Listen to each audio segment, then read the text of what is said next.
Hi, it's Charlie giving you Monday's market commentary. I think we're playing a bit of a waiting game at the moment, aren't we?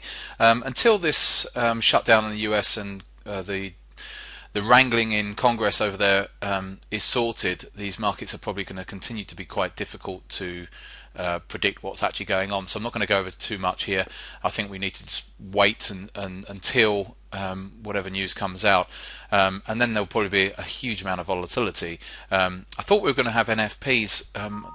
It was predicted we were going to have it on non-farm payroll on this coming Wednesday, but that's no longer the case, I don't think. So there's really not a lot out this week. So it's a case of when you're trading, try and keep your powder dry as much as possible, downsize your positions.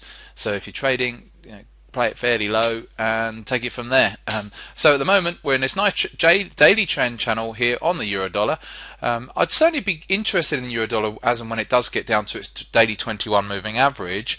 I want to look at the hourly charts at that point and see if we get reversals on the hourly charts once we get down to that daily 21, and see if that's worth then trading in that zone. But overall we're in this nice channel, and the one thing I'm noticing with the pound actually is that it's quite a steep channel and quite a narrow one, and narrow channels don't tend to last quite so long, and I'm wondering if we're due for a channel break soon.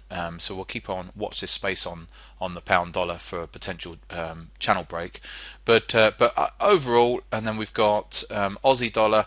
Can't really comment too much on that at the moment. I just don't have anything to say. It did its bounce off of the daily 21, had a nice bounce off of that last week, and now is in, where is it going to go to from here, so to speak. So obviously it could want to come back up, but it's not got any momentum behind it at the moment on the daily charts, at least anyway. So we'll have to see on that one. And then lastly we've got the dollar yen, and we'll look at the indices as well. Actually, the dollar yen keeps on coming down really at the moment. If we come back to that monthly chart I've been talking about for a long time, see how close we are to that lower band now. That it's come into the bands. It's taken a couple of months, like I warned it could do, and it looks like it's going to come down and hit that lower band at some point. That doesn't mean to say it has to come straight down for it, but at some point that's going to come down for there, and maybe that's going to do it this week. We shall see, but it's not really too much more to say about that one at the moment. But yes, next target obviously is down at these August lows, really, for the dollar yen. It put a little reversal in on Friday, but so far, this is last night's candle and today, so it's essentially one candle. It's given all that back, and so we'll just see if it's just going to play and try and come into these lower bands just for maybe a couple of days. But otherwise, if it can't get any traction, then next stop is down at 96. Let's have a quick look at the S&P. S&P so far has held up okay, so no great drama really on this market. I need to increase my channel line so we can zoom out.